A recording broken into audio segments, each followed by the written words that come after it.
Buen día, doctor. En esta ocasión vamos a explicar sobre el síndrome de Marfan y sus implicaciones genéticas.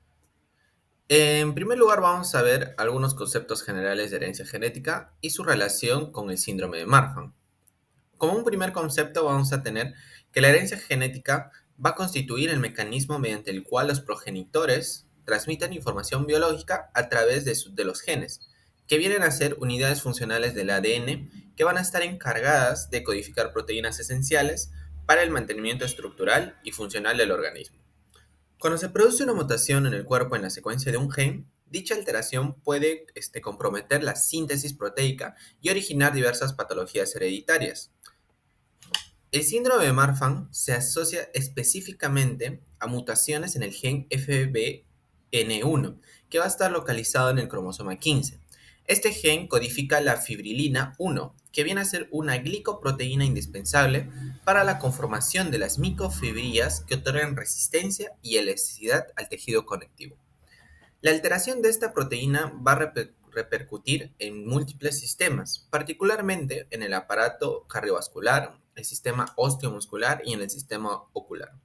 Desde un punto de vista genético, se trata de un trastorno con un patrón de herencia autosómico dominante, lo que implica que la presencia de una sola copia mutada del gen viene a ser suficiente para que el fenotipo se exprese. En consecuencia, cada descendiente de un individuo afectado va a presentar un riesgo del 50% aproximadamente de heredar la mutación del gen.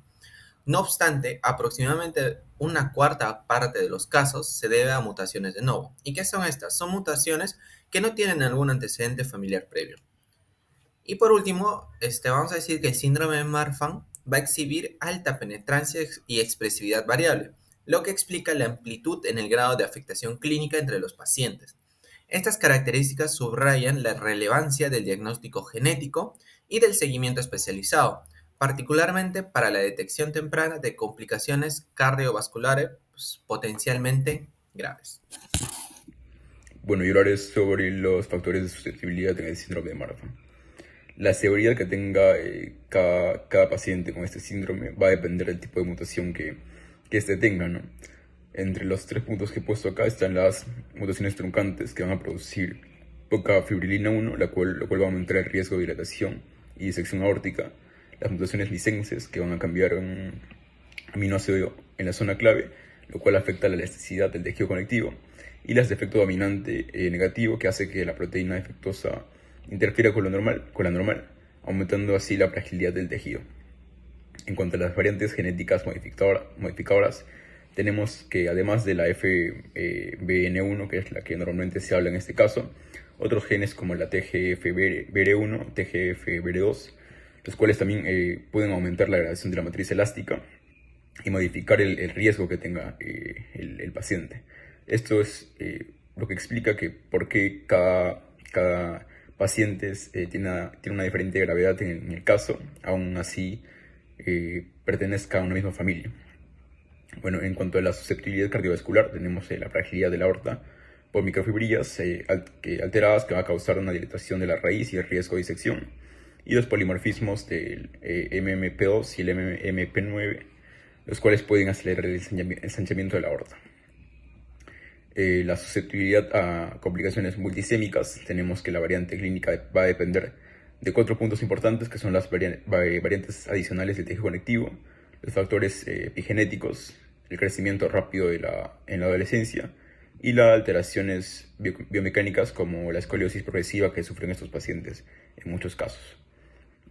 En cuanto a los factores no genéticos, vamos a tener la hipertensión arterial, vamos a tener la actividad física intensa que puedan realizar estos pacientes haciendo deporte o otra actividad, el embarazo que es complicado en estos pacientes, la falta de control médico que muchos de estos sufren, y el retraso en el diagnóstico que se le pueda dar. Hablaré acerca de la aplicación de la farmacogenética. En primer lugar, ayuda a la optimización del tratamiento cardiovascular. Dentro de este, abordaré dos fármacos cuya eficacia está comprobada científicamente. En primer lugar, los beta bloqueadores son fármacos que reducen la presión arterial, disminuyen la dilatación de la raíz de la aorta y reducen los eventos cardiovasculares. Su eficiencia va a depender de los fenotipos y el tipo de mutación del gen FBN1. Dentro de un estudio se comprobó que el grupo dominante negativo presentó una mejor respuesta al tratamiento que los haploinsuficientes, quienes manifestaron a su vez algunos efectos secundarios o no tuvieron respuesta. En segundo lugar, los antagonistas del receptor angiotensina 2 son medicamentos complementarios que ayudan a reducir la dilatación de la aorta. El más empleado es el losartán, el cual se encarga de la regulación del TGB en plasma. Su metabolización está dada por el citocromo CYP12-9, en el cual al haber mutaciones o variaciones genéticas va a determinar la respuesta del paciente al tratamiento. Asimismo, dentro del grupo de dominantes negativos y haploinsuficientes, los haploinsuficientes demostraron una mejor respuesta al losartán que los dominantes negativos, quienes casi no manifestaron cambios o fueron mínimos. Ahora hablaré acerca de la predicción de la eficacia y toxicidad. Conocer el tipo de genotipo y variante que afecta el gen FBN1 permite predecir la gravedad de la enfermedad, la dosis y la respuesta del tratamiento, como en los siguientes casos. Las variantes inframe negativas presentan fenotipos cardiovasculares severos, mientras que las variantes inframe positivas, menos eventos aórticos y formas menos severas del síndrome de Marfan. Finalmente, las variantes inframe no cis presentan un riesgo aórtico intermedio. Asimismo, la farmacogenética permite el desarrollo de nuevas terapias. La incompatibilidad y poca efectividad de los beta bloqueadores y ARH2 en algunos pacientes permitió la investigación y el desarrollo de nuevos fármacos y tratamientos que permiten mejorar la calidad de vida del paciente con variabilidad genética. Algunos de estos tratamientos experimentales más efectivos son el bloqueo selectivo de TG-beta, la modificación experimental de CRISPR-Cas9 y los inhibidores de MMPs. Bueno, continuando con la exposición, yo les voy a hablar acerca de lo que son las terapias personalizadas. Es importante mencionar que el síndrome de Marfan afecta principalmente lo que viene a ser el esqueleto, los ojos, el corazón y los vasos sanguíneos. Ahora, como primer punto tenemos la evaluación genotípica del riesgo.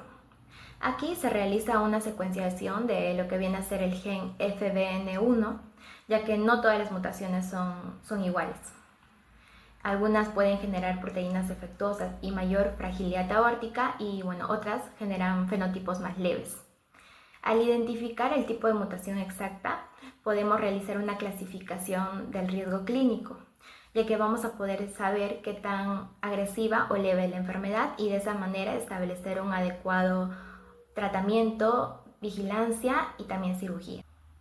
Como segundo punto tenemos a la vigilancia cardiovascular individualizada. Esto se centra en darle un seguimiento a lo que viene a ser el diámetro aórtico del paciente mediante un ecocardiograma cada 3 a 12 meses.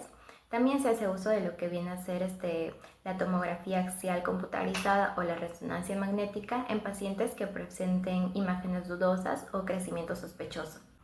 En el tercer punto tenemos la elección farmacológica especializada. Con lo que respecta a lo que es la farmacología genética, mi compañera ya lo explicó anteriormente de manera más detallada. Solo voy a mencionar que la elección del tratamiento farmacológico se adapta siempre a la respuesta de cada paciente, regulando lo que viene a ser la presión arterial, el ritmo cardíaco y la tolerancia que esté presente. El cuarto punto, que viene a ser el abordaje quirúrgico preventivo, es decidir el momento exacto para intervenir la aorta según el crecimiento, los síntomas y la mutación que presente. Como quinto punto tenemos el abordaje musculoesquelético y oftalmológico, ya que este síndrome causa diversas alteraciones tanto óseas y oculares.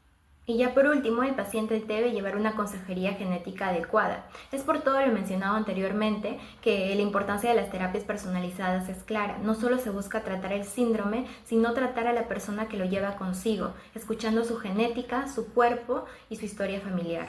Bueno, para continuar con la exposición, recordemos que el síndrome de Marfan es un trastorno autosómico dominante que va a afectar el tejido conectivo y con compromiso principalmente cardiovascular.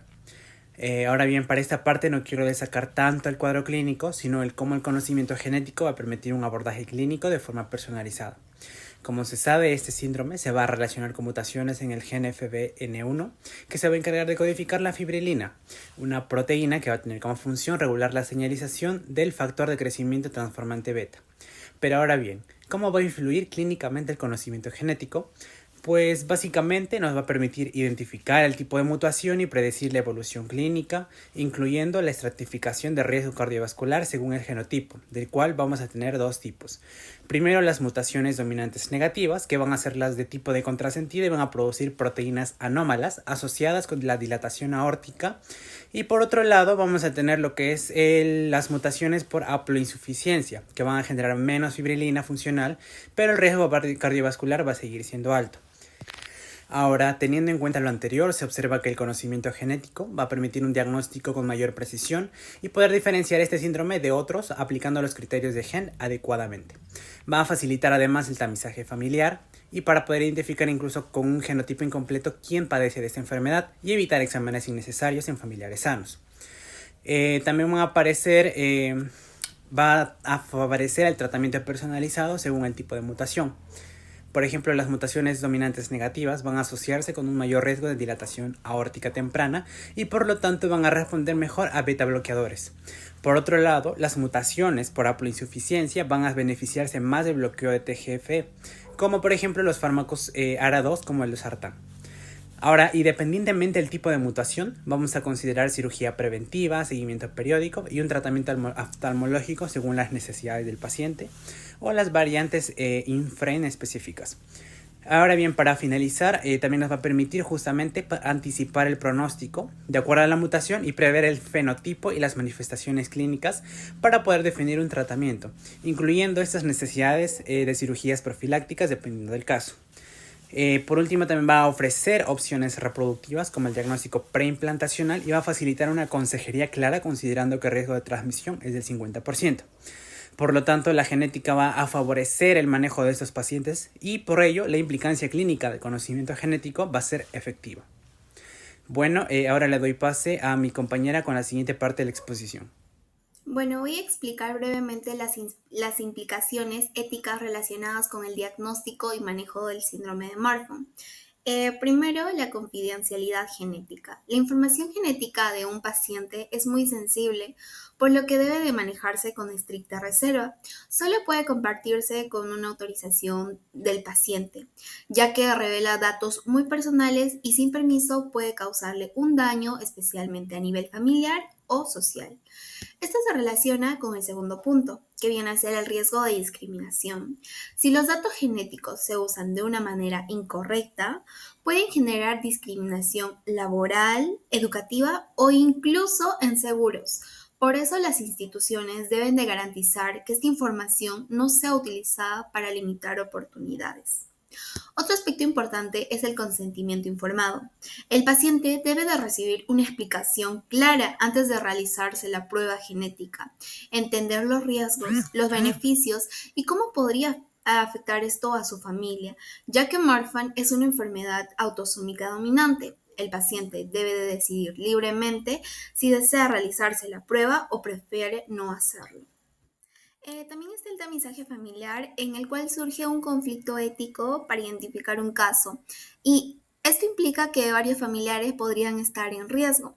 Aquí el equipo de salud debe de equilibrar confidencialidad y prevención para así evitar causar un daño, pero informando siempre los riesgos necesarios. A nivel de la vida diaria, las restricciones físicas pueden afectar la calidad de vida del paciente. Em, este equipo de salud debe de guiar sobre actividades seguras para que el paciente mantenga una vida activa sin exponerse a complicaciones, especialmente cardiovasculares. No obstante, estas limitaciones pueden afectar su vida social y bienestar emocional. Finalmente, un punto crucial y súper importante que no se puede dejar de lado es la justicia en el acceso a pruebas y tratamientos. No todos los pacientes tienen las mismas oportunidades según su economía o lugar donde viven. Y para que el manejo sea ético, todos deberían de tener acceso equitativo al diagnóstico y tratamiento, evitando así una desigualdad en cuanto a la salud. En resumen a todo lo explicado o con referencia a las implicaciones éticas, estas se centran en proteger al paciente, su información, sus decisiones, su familia, su calidad de vida y su igualdad de acceso a la salud. Bueno, continuamos con las implicaciones sociales que esta conlleva, tanto como impactos cotidianos a sexo, a economía, familiar, educación y trabajo. Pues empezamos con los cambios físicos visibles que van a traer miradas, burlas y bullying hacia la persona con esta condición. Afectación en la autoestima e imagen corporal, ya que se va a ver claramente de que no va a ser igual al resto de la gente común. Y la limitación en deportes y actividades por el riesgo cardiovascular que está incluida en esta condición de síndrome de Marfan. Acceso a salud y economía familiar, ya que esto va a requerir de atención multidisciplinaria y el alto de costo de consultas pues va a ser elevado y la desigualdad en acceso a servicios especializados, ya que solo pocos van a poder contar con esto y algunos no. Por último, educación y trabajo, ya que la adaptación ergonómica, tanto para en el trabajo y en la institución educativa, pues va a ser un especial para que pueda adaptarse a las condiciones esqueléticas. Y por último, la flexibilidad de horarios que va a tener, ya que siempre va a tener que requerir permisos para citas médicas y acomodaciones para fatiga o dolor crónico. Bueno, continuando con el impacto social en la familia y comunidad, pues en el impacto familiar va a ser la herencia autosómica dominante del 50% de riesgo en hijos. Esto va a conllevar un estrés emocional y sobrecarga en cuidadores o familiares y temor o dudas en respecto a un embarazo en el que esté involucrado un paciente con síndrome de Marfan. También estigma y desconocimiento, ya que es una enfermedad rara, por lo cual hay poca información y pues la sociedad pues puede crear mitos, prejuicios y el paciente tener la necesidad frecuentemente de poder explicar cómo es la condición ya y qué conlleva. También el riesgo de aislamiento social por el hecho de no sentirse parte de. Continuamos con el rol social y comunitario, ya que es importante que asociaciones y grupos de apoyo pues sean constantes y sean frecuentes con las charlas para estos pacientes y no puedan sentirse aislados de la sociedad. También la promoción de campañas de diagnóstico temprano, ya que si esta se detecta a tiempo, pues yo creo que va a tener una vida más llevadera. Y por último, la educación para reducir la discriminación y fomentar la inclusión, que creo que esto va de la mano con muchos otros casos que debe evaluarse. Para finalizar, la conclusión del trabajo establece que el síndrome de Marfan es una enfermedad genética autosómica dominante, causada por mutaciones en el gen FBN1. Estas mutaciones alteran la integridad del tejido conectivo y convierten el sistema cardiovascular en el principal foco de vulnerabilidad clínica. La evidencia indica que identificar el tipo específico de mutación permite predecir la gravedad del cuadro, orientar el pronóstico y seleccionar los tratamientos con mayor eficacia. Las variaciones genéticas modifican la respuesta a beta bloqueadores, a los antagonistas del receptor de angiotensina 2 y a terapias emergentes dirigidas a la vía TGF-beta. El diagnóstico genético se posiciona como una herramienta esencial para confirmar los casos, diferenciar los fenotipos incompletos y establecer un seguimiento preciso en el riesgo aórtico. Esto resalta la importancia de un manejo multidisciplinario que incluya la vigilancia cardiovascular continua, la evaluación oftalmológica y esquelética, consejería genética y decisión quirúrgicas individuales. En conjunto, el trabajo demuestra que la integración entre genética, clínica y farmacogenómica es determinante para mejorar la supervivencia y la calidad de vida de los pacientes con síndrome de Marfan. Como reflexiones finales encontramos que el síndrome de Marfan muestra cómo la medicina actual está dejando atrás el modelo uniforme de tratamiento. La genética convierte a cada paciente en un caso único y obliga al equipo de salud a integrar biología molecular, farmacogenómica y criterios clínicos con un grado de precisión que antes no era posible. Por otra parte, también encontramos que las implicaciones éticas desarrolladas en el trabajo evidencian que el acceso a pruebas genéticas y a vigilancia especializada no es igual para todos. Esto plantea una reflexión urgente sobre la equidad en salud. Tecnologías decisivas no pueden transformarse en un privilegio. El sistema de salud tiene la responsabilidad ética de garantizar el diagnóstico temprano, tratamiento integral y acompañamiento emocional sin importar la condición económica. También sabemos que una enfermedad genética no impacta únicamente al cuerpo, también afecta a la identidad, la autoestima, las relaciones sociales y la vida cotidiana. En este escenario, la empatía, el apoyo psicológico y la educación pública adquieren un valor tan importante como las intervenciones quirúrgicas o los betabloqueadores. En conjunto, este análisis demuestra que estudiar una enfermedad rara como el síndrome de Marfan es estudiar al mismo tiempo el rumbo de la medicina del futuro, una medicina personalizada, preventiva, molecular y profundamente humana. Eso es todo para el presente trabajo. Muchísimas gracias por su atención.